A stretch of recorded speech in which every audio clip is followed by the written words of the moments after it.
Great chiropractors and physical therapists are under constant pressure of declining insurance reimbursements and long hours. But did you know there's a way to double your profit without working more? By building a gym onto your practice, you can earn more income, stabilize your business, and be a hero to your family, patients, and team. It's a big undertaking with a huge reward. Dr. Josh Satterley has done it, changed his life, and now wants to help you do the same. Welcome to Clinic Gym Radio. Hey, thank you very much for being with us today, Tyler. How are you doing today? I'm doing great. Tyler Jorgensen, he is joining us all the way from beautiful, luxurious, sunny Southern California, right? That's right. Yeah. Now, Tyler, you're I don't know what you would call a marketing strategist. Is that right? Sure. I mean, I think before anything, I would consider myself an entrepreneur. And any good entrepreneur has to know how to sell and market. Mm-hmm. And so, I've really just focused on understanding the basics of marketing, because it doesn't matter how good your idea is or how good your product or service is if you don't know how to market and sell it. Fantastic. And for those of you listening, one of the reasons I think Tyler's a great fit for this podcast is that Tyler, not only is he an entrepreneur himself, operating his business day in and day out, you've taken a few licks along the way, right? You've seen the highs and lows. Yep. And then Tyler also has worked closely with quite a few of these, what do you want to call them? Small micro gyms, as we call it, like the classic 3,000 to 5,000 square foot CrossFit. And you've seen multiple of those grow up around you, right? Yeah, absolutely. So you kind of hit a couple of points there, but one, as an entrepreneur, it's not like I launched one business and have run that for 20 years and that's all I've done. I've done a lot of things, everything from restaurants to retail to e-commerce to real estate and all over the place. But in all of those things, the one thing I really learned is that they all have one thing in common, and that's that they need to be able to deliver their product to their target market. And so there's a lot of things that have to be defined around that. And so we'll cover those things. But then in terms of the gyms, I had founded an equipment company and was a partner in 5 gyms. And I helped open 4 gyms personally, but then also helped open a bunch of gyms as an equipment provider. So I've watched as probably and been a part of over 100 gyms opening. Wow. That's awesome. Yeah. So you can really know what some of our listeners are going through as they start to expand and add a gym to their clinic. Now, there's a story that you told me one time that absolutely connected with me, and I think will really set the tone for this entire interview. So can you tell everybody about the gym where you added a bunch of clients and there was kind of a misunderstanding as to what was going on there? Yeah. So we're going to talk a lot on this episode about what a value ladder is. And so, I think we'll cover that quickly and then give an example of a value ladder that not everybody on the team was bought into. So a value ladder is essentially every product or service that you can offer to your clients, mm-hmm. placed in way of, ascending value. Sounds super mm-hmm. simple, but that can be as simple as, in many companies, that's as simple as a free evaluation into their core product. And that's it. That's their entire value ladder. So I was working with a gym that had their core product was a boot camp, and they wanted to grow. So we brought in 86 members on a discounted 6-week, trial. Basically it ended up being something like 73% off. Right. Wow. And okay. We were, the marketing side, we were really excited. We're like, man, we brought, $4,000 in on $500 of ads. We were excited about the conversion rates. We were excited about how many new people had signed up. But other members of the team weren't as excited because they felt these people were coming in on a discount, and who knows if they're going to convert. And so, there's a lot of work here for these guys that are discount players, right? And understanding, not everyone loves discount clients, and there's a stigma around people that come in on Groupons or discounts or things like that they are always going to be looking for discounts. And that's one way to have looked at it. The other way to have looked at it is, man, I have 6 weeks where these people are coming in here and they're paying me to test me out. And I have 6 weeks to make them never want to go anywhere else and get results. And basically I have a 6-week sales process. And from the marketing side, that's how we saw it. We saw it, hey, that you have 6 weeks to get these people excited. Hey, you can give them another small win on the price to bridge them from the mm-hmm. discount to the full price. And, it's something that we've seen work in many, many environments, but just everybody on the team has to be bought into the process, right? Well, I know that in a lot of service-based businesses like chiropractic clinics and gyms, one of the hardest hurdles, or probably the biggest single hurdle, is can you get that person from seeing you online or on the phone or a friend recommendation to actually having that person step foot in your facility? And once you do that, you have broken down so many barriers, right? Right. Yeah. And I think that's the thing. I think any company has to know they have everybody involved. So every partner or manager or even your team members need to have an understanding of what the goal is. So like you said, for most people, the challenge is getting people in the door. If you can get them in the door, you can do that first assessment, or you can do that first free workout, or whatever it's going to be. Most people understand, hey, that was the hardest step. Now it's all about ascension and, conversion and retention. Yeah. Which is one reason, by the way, that we love the clinic and gym model, is because if people are already coming into the clinic and you just walk them through the gym, it becomes such an easy transition long-term to get them to work out there, because they're already in that location. They know where to park, and they know what hours you're at. It's just such an easy transition. It's like a no-brainer. But anyways, so let me just paint the scene for everybody here. So you could do all this great marketing. You take a little bit of money, $500, which I'm sure everybody could part with 1 month. And you end up getting, you at least on your money, you get about a 8 times return, right? About $4,000. Right. And then on top of that, you also got 86 people. Now, did all 86 of them actually step foot in the gym? Yeah, those were 80. Well, actually, and that's where it got tough. Because the rest of the team, it was their job to then bring in those people, get them signed up. But those 86 people were full signups, not just interested. So, probably at least 80 of them stepped foot in the gym. So I got 80 brand new people that step into my office or my gym, pay me a little bit of money. How could that ever be possible? How could you ever think that was a bad thing? Yeah. And I think it just comes down to, and from my side, I realized after the fact, I needed to do a better job of making sure everyone understood the process. I just assumed that, everyone would be on the same page. Everyone would see what you and I are currently seeing as obviously exciting. Yeah. And I'm sure that people run into this in their clinic. If you get a flurry of new patients, your front desk staff might be like, hey, I'm doing a lot more phone calls, or I'm having to schedule a lot, or run insurance on a lot more people. Yeah. So it is a good part of your consideration. Team. Yeah. Yeah, absolutely. Some of the people on your team are not going to be excited by things getting busier because they're not the business owner, or they're not the one who sees the upside in that. And so understanding how you can get your entire team excited or incentivized, or just at least on board with the process and the potential journey before you launch and start doing things, right? And so that's part of, you, the business owner, you've got to understand your value ladder and everything that you can offer, but you also need your team and everybody involved to understand what the client journey is supposed to look like and what the value ladder should be for the company. Mm-hmm.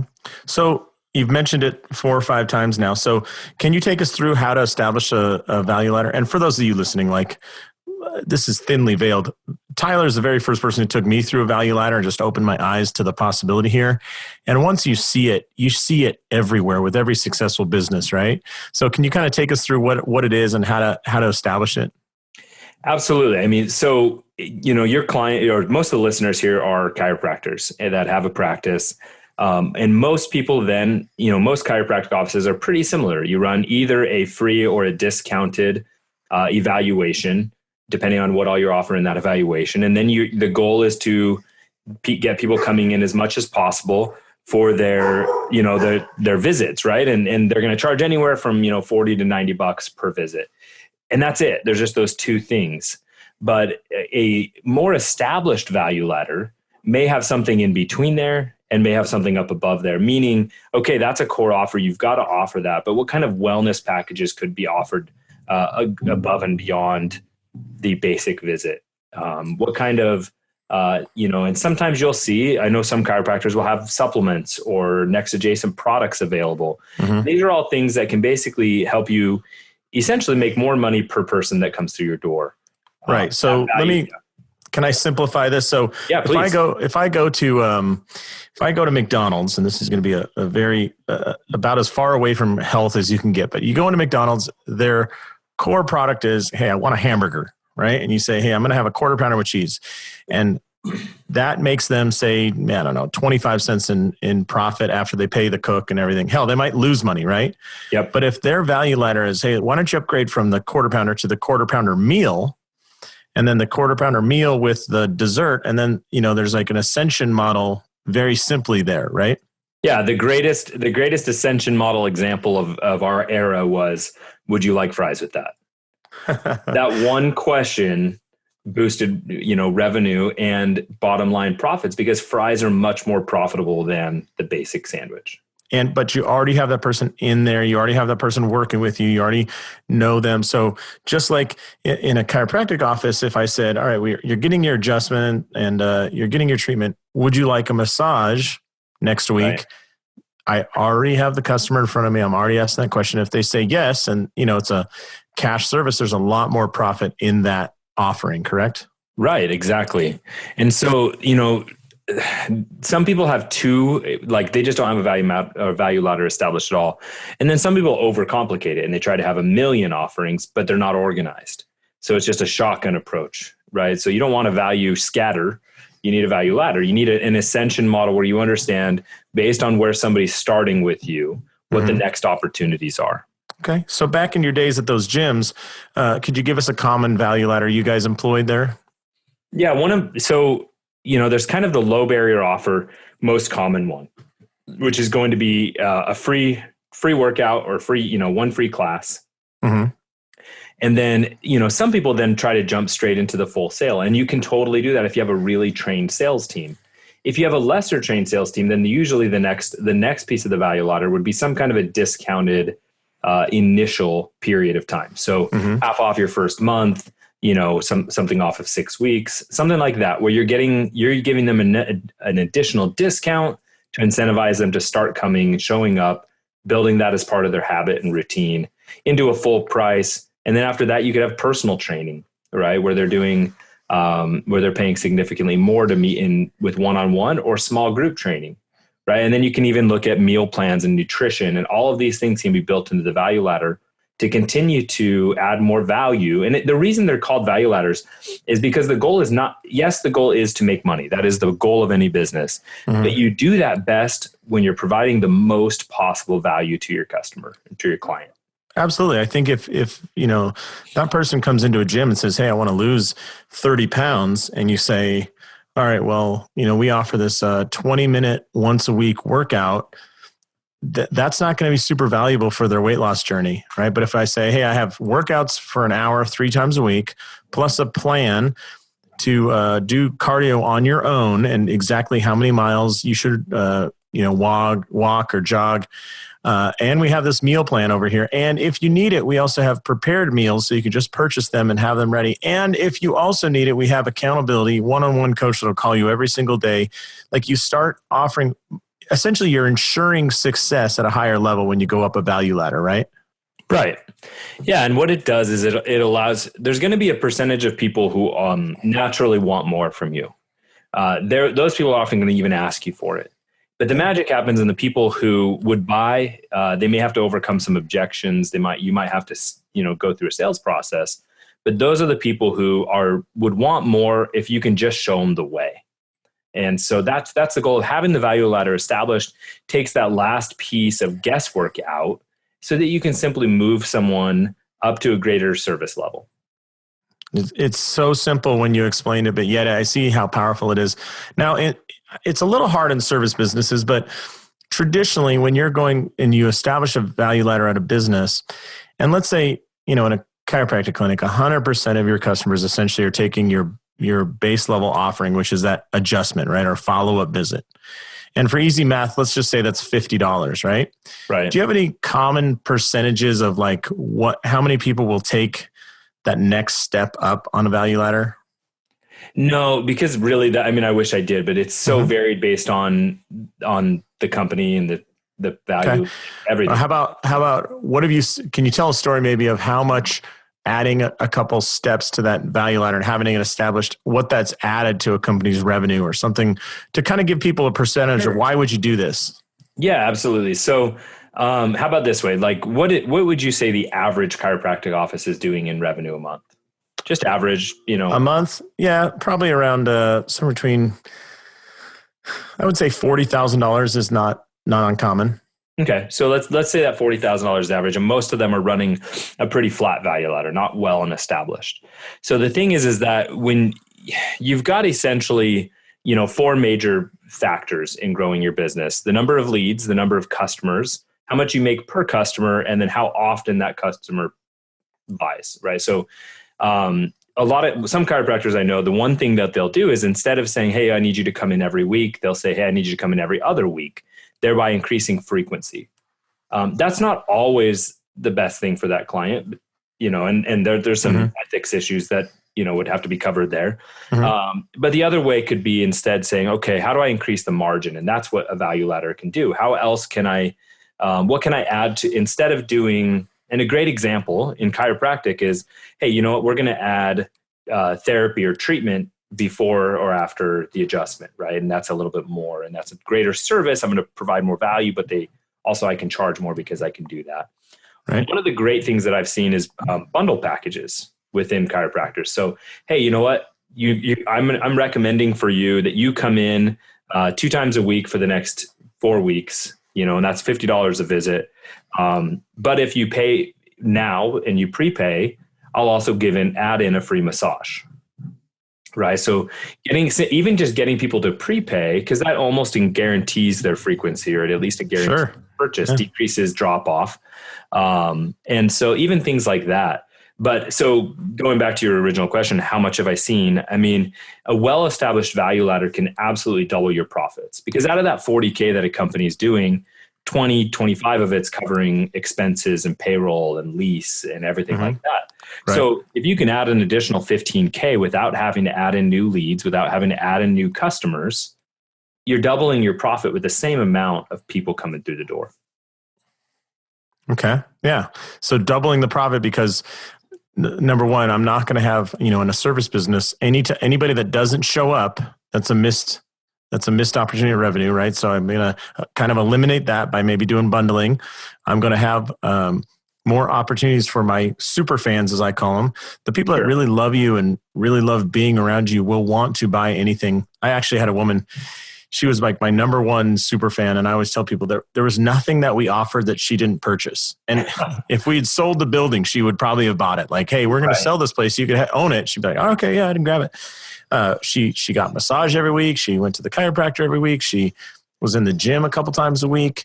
If we sold, we ended up selling like a bath, like a relaxation kind of bath product. She bought that. I mean, she wanted to give it away as Christmas presents to her friends. It's just, you're like, oh man. And what was surprising me is she never got close to a no, because she saw the value in it. Right. Right. And it was increasing her level of the effect that we had on her life. Her standard of life was increasing, right? So yeah. And people think that it's a big sales thing. It's not. It's that the person is like grabbing your best product and saying, oh man, when I use this, it's so incredible. You must have more great things to offer. Right. And that comes down again to the ethics of how you build your value ladder, right? If you truly build it where every step, every product adds value to that person's life, increases their quality of life, not just looking for straight margin, right? Margin comes as a byproduct of service, right? Byproduct of the service and the quality and the standard of care, right? Like, so if you could say, hey, you know what, in addition to everything we're doing, we're going to provide, you buy this bundle kit, we're going to give you a STEM unit that you can use at home, and we're going to train you how to use it. If that makes you more money, but it also allows that client to increase their quality of life, that's the win-win you must seek for a value ladder to work. Fantastic. So we're talking to a bunch of clinic owners who are starting down the path of adding a gym to their clinic, right? So in this case, a good value ladder, work with me here, might be, I could start everybody out in the clinic, and I might give a little discount or some sort of consult. Doesn't even have to be treatment, just some sort of consult to break down any resistance, right? So I at least get them in the office and we talk about their injury. Hey, Tyler, tell me about your shoulder. What's going on? And so that's the first step. Second step is I say, Tyler, I've seen this a lot, and what you need is about an hour-long evaluation and treatment, and that's going to be $150, right? Right. And so now we move up to that $150 mark. Now you're actually getting an evaluation treatment, so you're getting more value for that dollar. And then after that, I say, once I complete that, I say, Tyler, it looks like you're going to need about 2 weeks of treatment. I would recommend you do that 3 times a week. And the total cost for that is, I'm just throwing numbers out here, $1,000, right? So I went 0, 150, 1,000. And now as you're going through that for 2 weeks, you're getting treatment. So again, the value is increasing, right? Your pain is going down. Your ability to go live the life you want is going up. And I say, Tyler, I really like you. You seem to really respond well to care. And one of the things that I really want to ensure for you is that your problem doesn't come back. And so the way we've solved that to keep your problem from coming back is we established a gym that trains people like you that had previous injuries to stay healthy, stay in shape without re-injuring themselves. Can I show you that gym, right? And so now I talk about the gym, and now I go, instead of the $1,000 of flat rate, it's the gym costs, small group training, which I'd recommend for you, is $250 per month. So now they enter that, and what is that for a year? That's $3,000 a year? Sure. Okay, so I went from 0 to 150 to 1,000 for 2 weeks to now what are we, 3,000 for the year.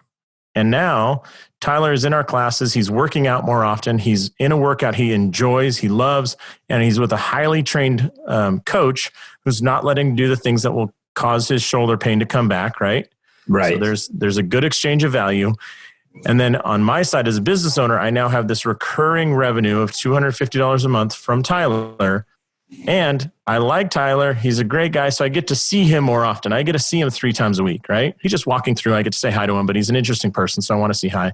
So in all aspects, everybody has experienced a better value, I guess, a better life, if you will. Right? Sure. Yeah. And at each step, the amount of value increased, and so did the cost.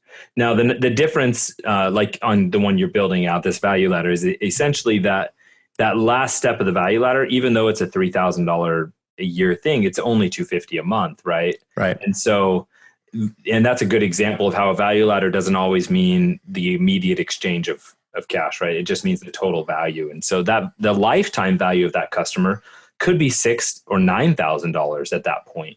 And, if they're going to need occasional adjustments and they're going to need things, now where are they going to go for that? Right. Yeah. So what you've done by creating that gym that not only brings in additional $3,000 a year per member, but it also increases frequency of purchase for the other things that you offer within your facility. So, you've essentially increased 2 of your major sales levers just by that one thing. Yeah. And it's just a perfect, the client sees it as just a perfect what's next, because there are so many people out there. And I'm sure you see this with a lot of businesses you consult on, but there's so many people out there that don't offer their client or their customer a next step, even when the customer wants one, right? Right. Yeah, and that's the issue where a gym thinks they're only a gym, a chiropractor thinks they're only a chiropractor. Anybody in the health and wellness space thinks they can only be the one thing, but really, most people are looking for somebody to help them be healthy. So if you can be a wellness center or a health center, and offer those multiple things and offer that, then by simply adding that in, the profits can skyrocket. Oh, absolutely. I think if you just, a way to test this in your local, I had a friend that did this at his clinic.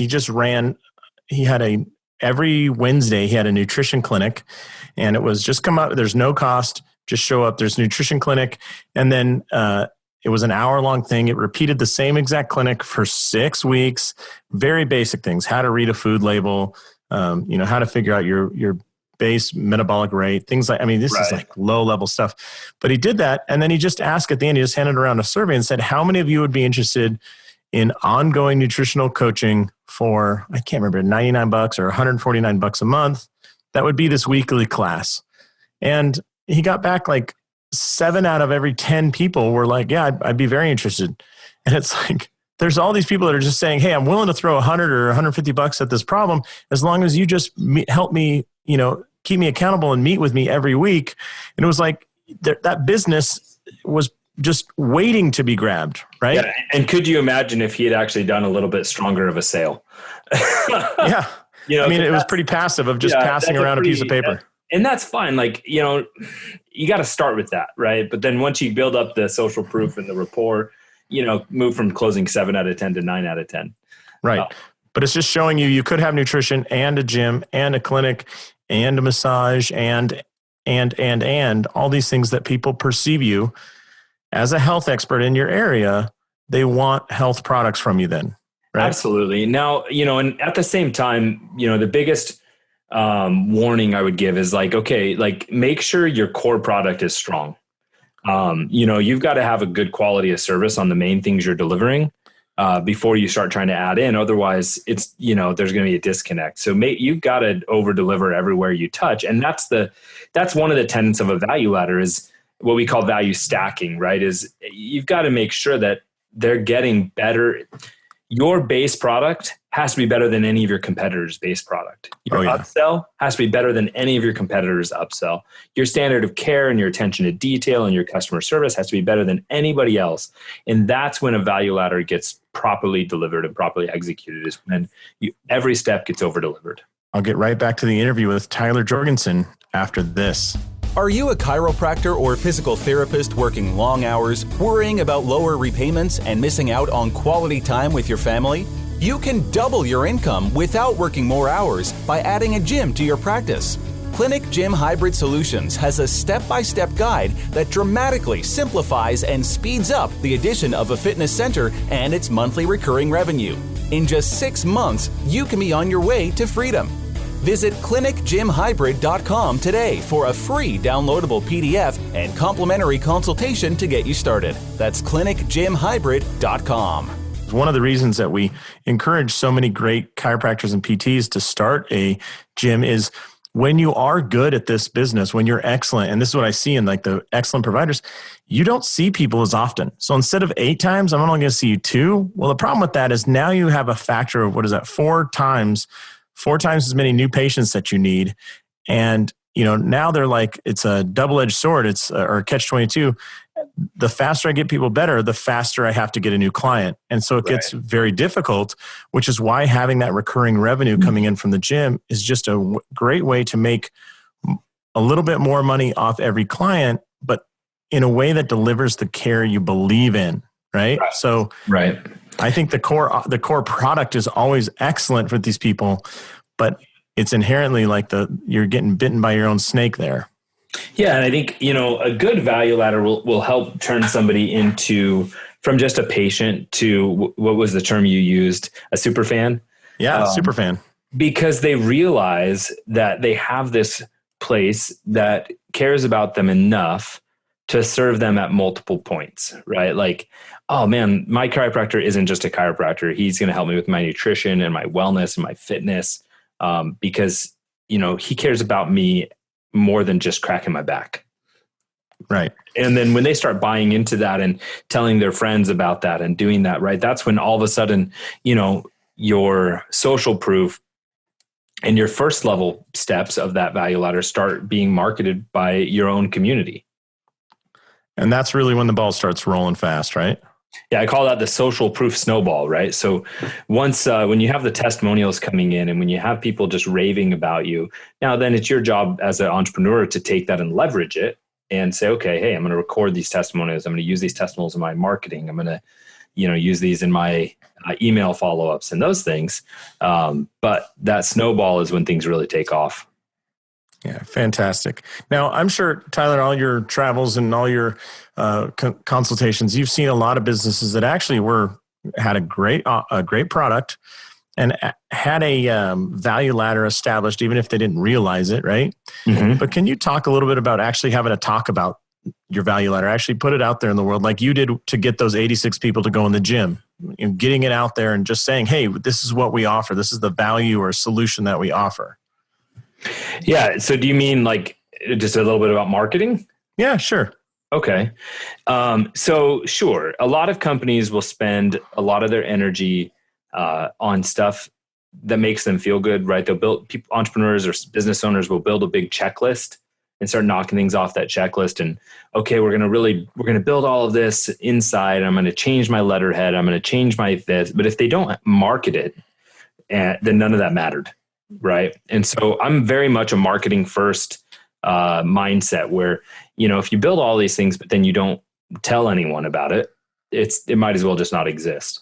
And have you had some clients that had that all in the background, and then you just kind of put a megaphone on it and said, I know you offer all this. We're going to actually talk about it now and get it out there. Yeah, absolutely. I mean, one of the biggest challenges that we've noticed is a lot of people will think that they have a traffic problem, meaning they think they don't have enough leads. They think they don't have enough or clicks to their website, where most of the time it's not a traffic problem. It's an offer problem. And that's why, we said, hey, that first step is a lot of times is making sure that whatever the first step you're offering, whether it's the evaluation or whatever it is better and is exciting and enticing, is going to solve a problem. But then, when we say, okay, when we find someone, sometimes we'll find people that have it all laid out, but they're just not even advertising. They're not putting the money in. And part of that is because, one, they're scared of it because they're scared about losing money. And the other part is that they don't truly understand what they can spend on a client in order to make money. So the first thing they have to do is understand what is the lifetime value of a client. Even if you're just doing the one step standard chiropractic office, what's your average revenue and value per client? And then say, okay, what percentage of that am I willing to spend per client to get a new client in? So let's say, before you finish out the value ladder, let's say that the average chiropractic, person, patient comes in and spends $300. Like, okay, well, when I take out my time and my energy and all of that, I'm willing to spend up to $50 to get a person in here for $300.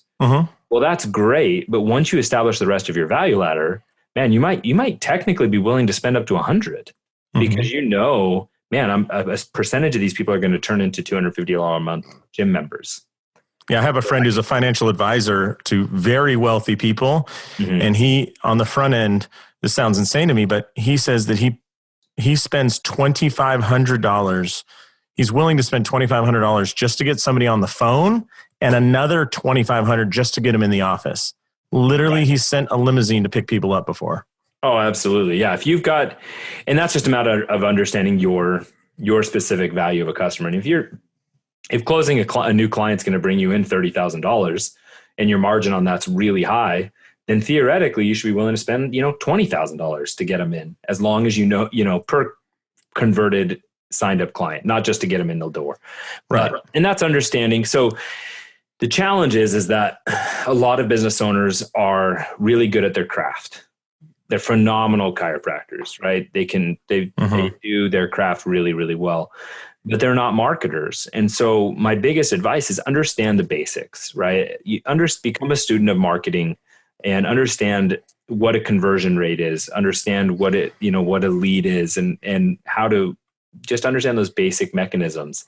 Because if you can understand how cost per lead, cost per acquisition, and lifetime value of your customer, then you can put in with confidence, you can start spending money on advertising.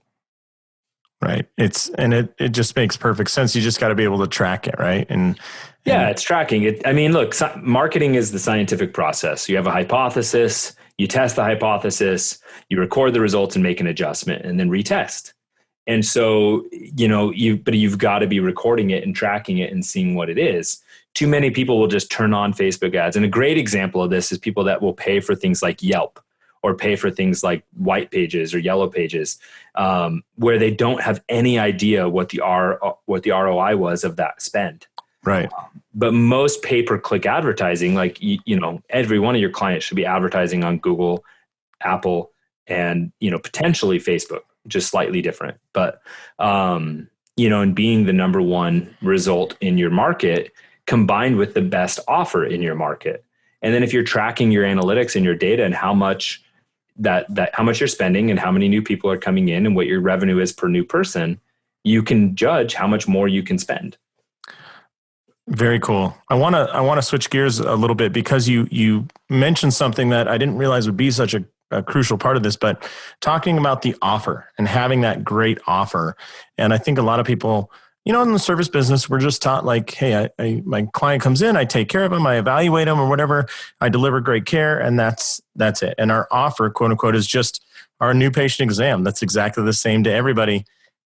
excuse me, Right. and it's not discounted. It's not, it doesn't come with anything. Can you kind of help me construct a great offer? And before that, actually, I think one way to think about this, there's a lot of great products out there, especially in the software world, where they give you $1 first month trial, right? Right. And the reason they're doing that is they're trying to lower the barrier. They know they have a great core product.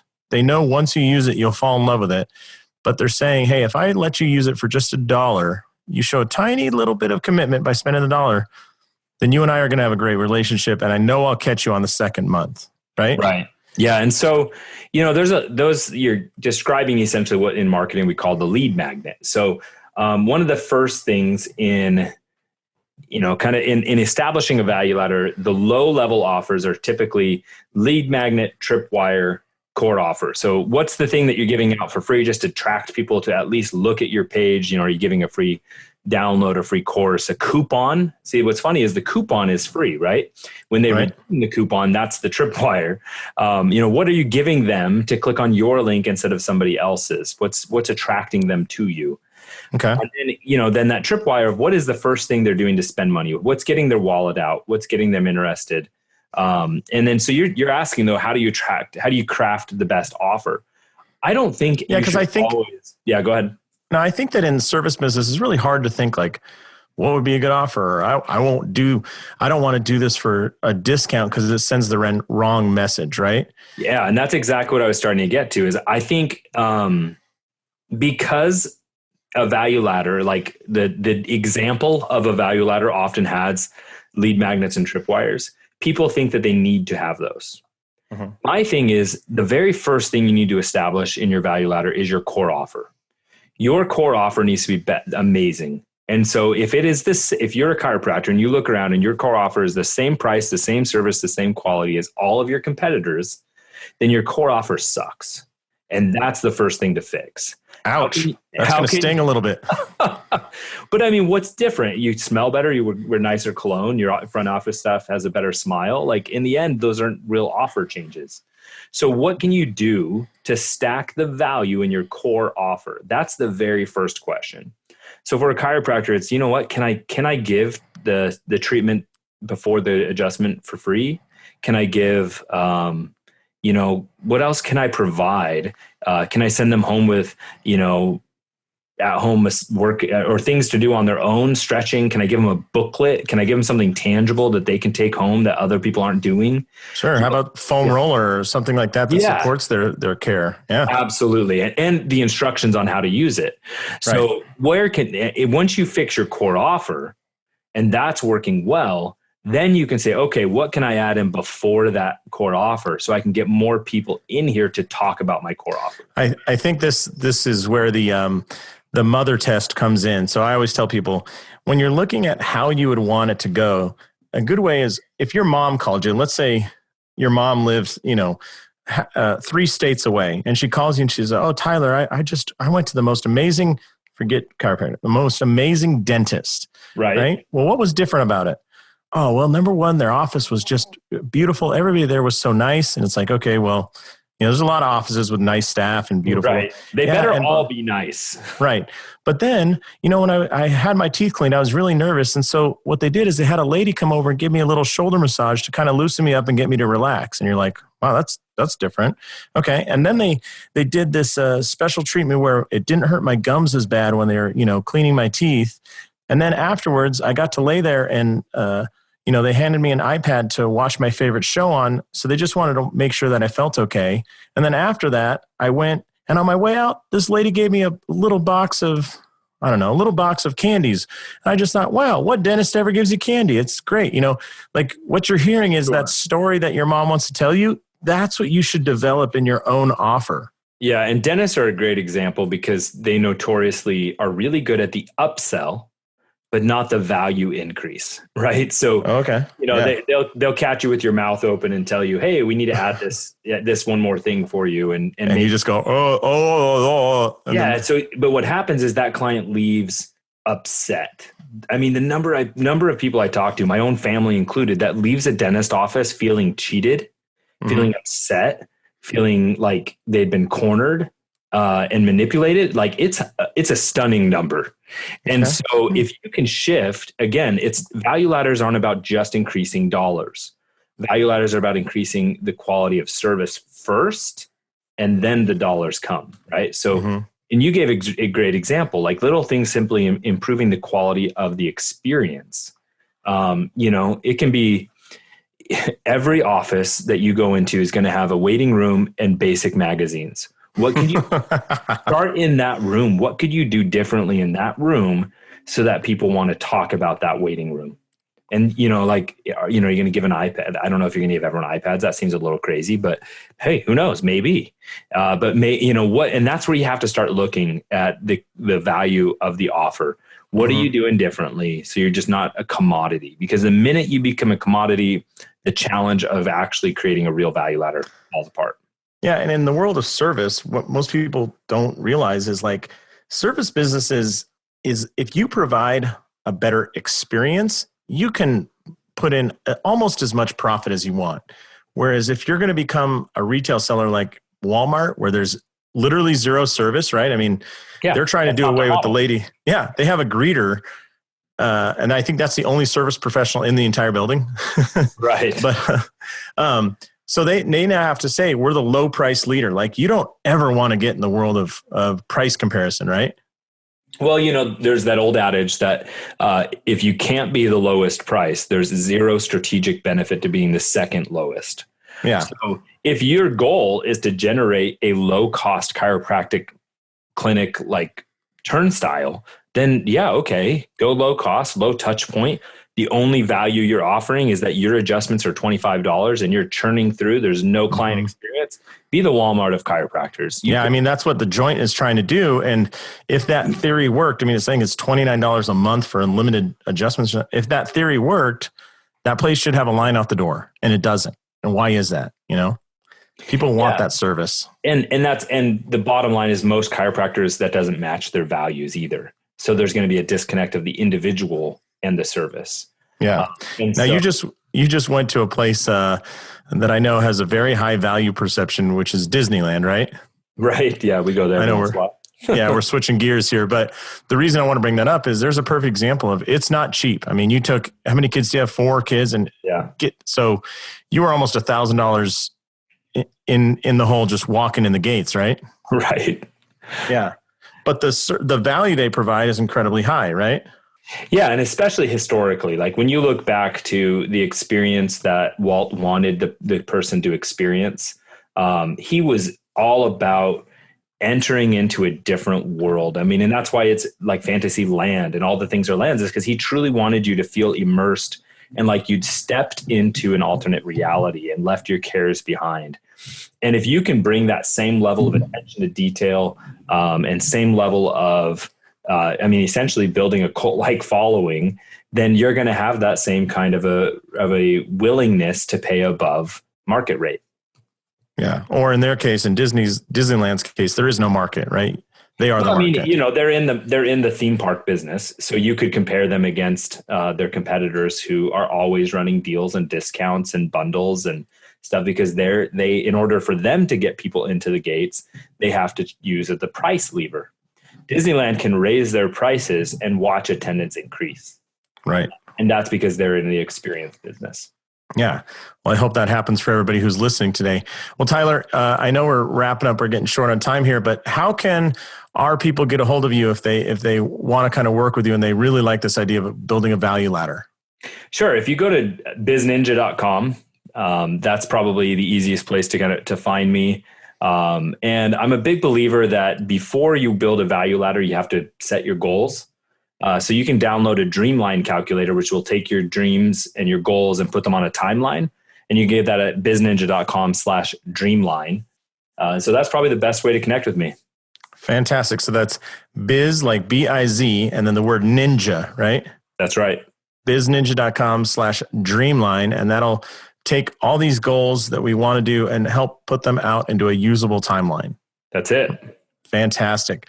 Well, Tyler, this has been a little, it started at a low level of value, and then every sentence was just raising up that value step by step. And I feel like now I need to pay you $1,000 a month for lifetime membership and whatever you're slinging. So, well, I'll take it. But no, really, like I love doing these things because to me, like entrepreneurs have to be out there to help each other. And so if your listeners are considering taking their practice to the next level, they need that encouragement and that, because why just be like everyone else? Go out there, achieve your goals, and make some money and help help people. Yeah. And it goes along with our core value. We want people to maximize their license, and you're doing that through maximizing value. So you're right in line with what we believe. Tyler, thank you so much for joining us today on Clinic Gym Radio. And I hope to see you out there in the entrepreneurial events. Those of you who want to connect with Tyler, make sure you go to BizNinja.com and you can download his free PDF download there.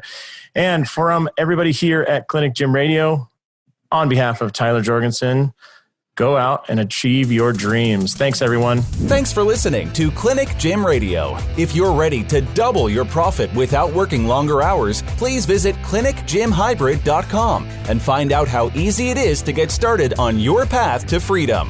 That's clinicgymhybrid.com.